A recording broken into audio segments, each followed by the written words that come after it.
皆さんこんばんは。ご紹介いただきました経済産業大臣の西村康稔です。短い時間ですけれども、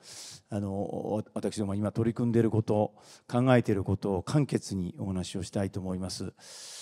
経済安全保障の観点が大事だというのはこれは我々も法律を作ってやってるわけで、機微な技術を管理をしていこうということであります。よく言われるスモールヤードハイフェンスってやつですね。全部をデカップリングすることはできないけれども、やはり軍事に転用されることを含めて機微なものはですね、そこはフェンスを作って管理をしていこうということであります。で、もう法律ができて以降サプライチェーンであったりさまざまな形で基金を作ってですね支援を、これは半導体、蓄電池、宇宙、航空、サイバー、さまざまな重要物資を指定をしてですね、支援をしていっているわけであります。それでですね、いくつかちょっと今私が取り組んでいることをお話をしたいと思うんですけれども、 EV をいくら進めてもですね、結局、アジアで中国はもう圧倒的にシェアを今伸ばしていってます。でこれに我々非常に強い危機感を持ってますが、仮にEV 増えたとしてもですね、結局その電源はどこから来てるかというと、電気は石炭から来てるんですね、多くは。天然ガスもあります、 LNG もあります。だからカーボンニュートラルのためになってるかというとそうでもないわけでありまして、それから重要鉱物、電池のですね重要鉱物を最終的に精錬をし加工しているところを中国に依存してますので、EV を増やせば増やすほど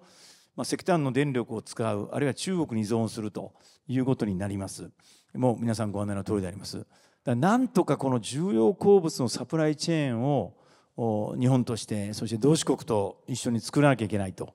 いうことで、この夏は私もアフリカを回りですね、アフリカの資源国だけ、資源国ではたくさん資源国あるんですけど、特に重要な資源国、EV、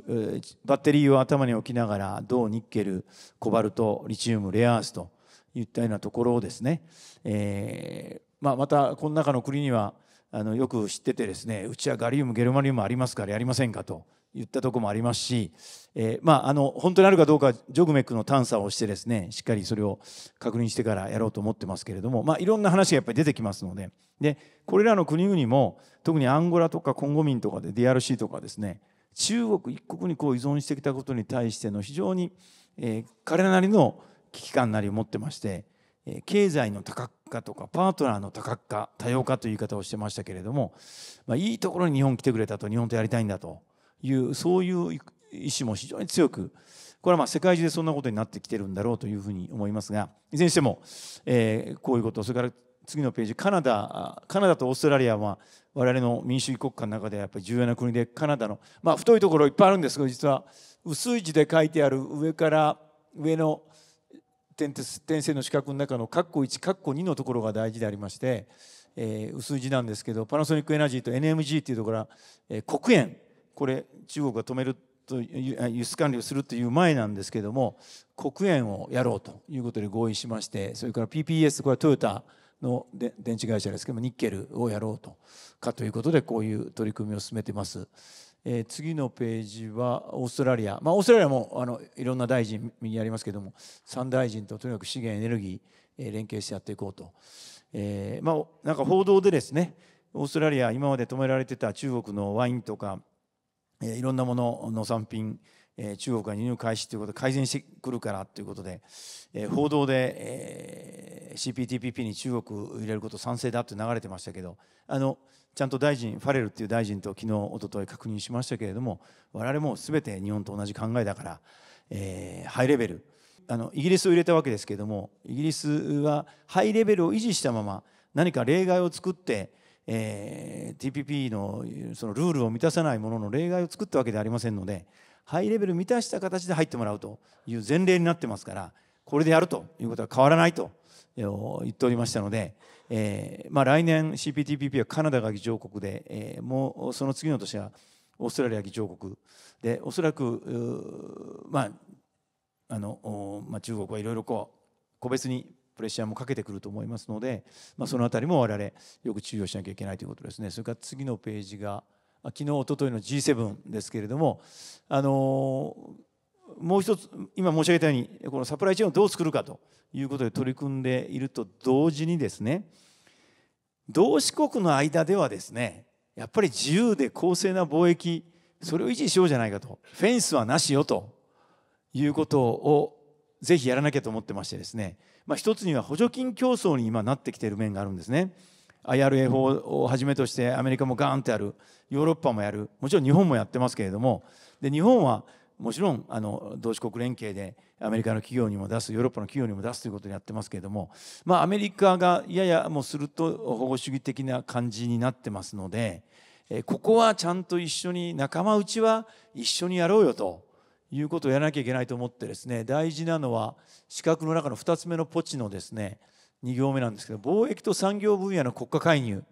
に関する審議の場をですね WTO で設けて議論しようかと。これはもちろん一つには不透明な補助金、あるいは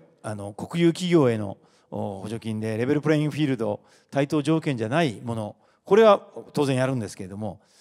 やっぱり同志国間でもそれやらなきゃいけない。でそのことについては2つ目の日 EU のハイレベル経済対話でもですね、ありますけど、この2つ目のポツですね、まず事務レベルですが、透明強靭な持続的なサプライチェーンを構築するための政策に関する国際協力の作業部会を設置することにしまして、まず日 EU 間ではこういった話をしようと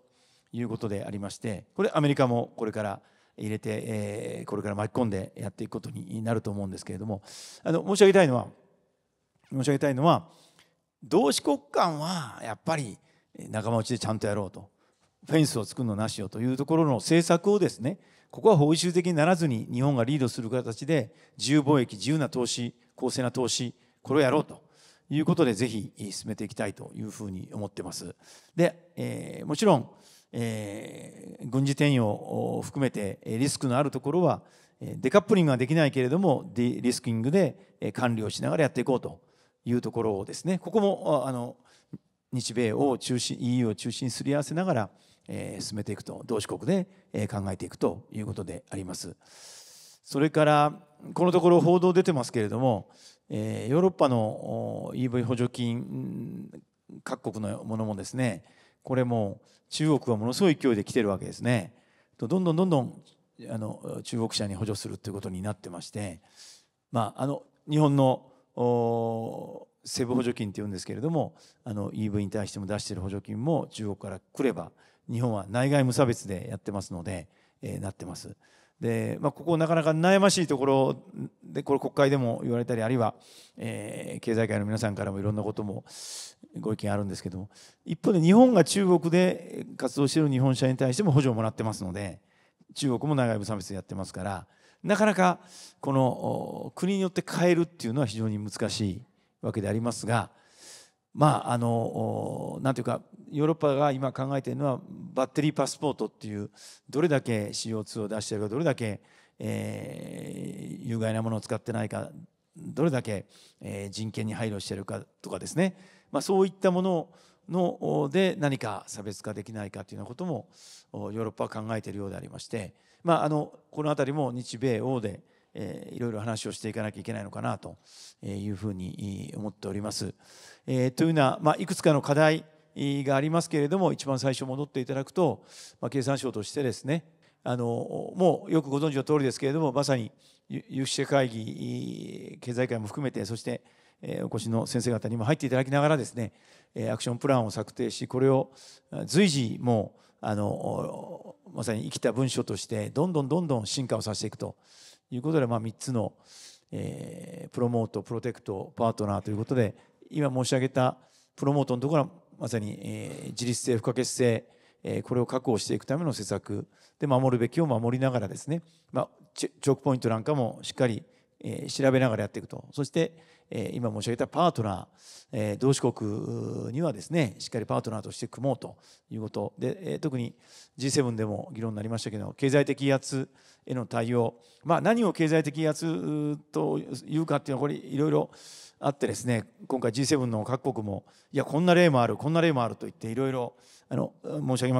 かくは申し上げませんけども、いろんな対応があるなというのも改めて共有をしてですね、その時に G7 で一致して結束して対応しようということもありました。例えばワインを止められてですね、どっかの国が、ところが別の国がワインをガンガン輸出をするとですね、これ、バックフィルっていうんですけれども、足並みが乱れてるわけですね。分断されてるわけですね。ですので経済界の皆さんともこのあたりも対話をしながらですね、分断されないようにしなきゃいけないですし、一致して結束して対応しようと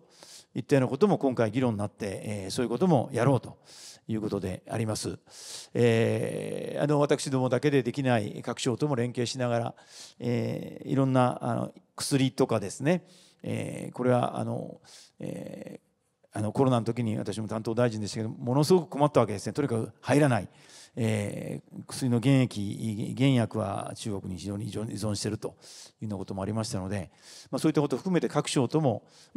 十一物資は経産省だけじゃなくて、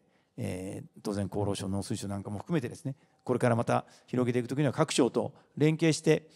進めていきたいというふうに思っております。ということで、すいません、冒頭私からの貴重なお話しさせていただきます。またぜひ、予算委員会とかないときにですね、じっくりお時間いただいて、今申し上げたような話をもう少しお話をさせていただきたいと思いますし、いつも私どもの局長もいつもお話をさせていただいてますので、いろいろやり取りしながらですね、むしろ経済界の皆さん方、あるいは学習経験者、有識者の皆さん方、いろんな視点をいただきながら我々も進めていきたいと思いますので、どうぞよろしくお願いいたします。まずはこれでお話を終了させていただきます。ありがとうございました。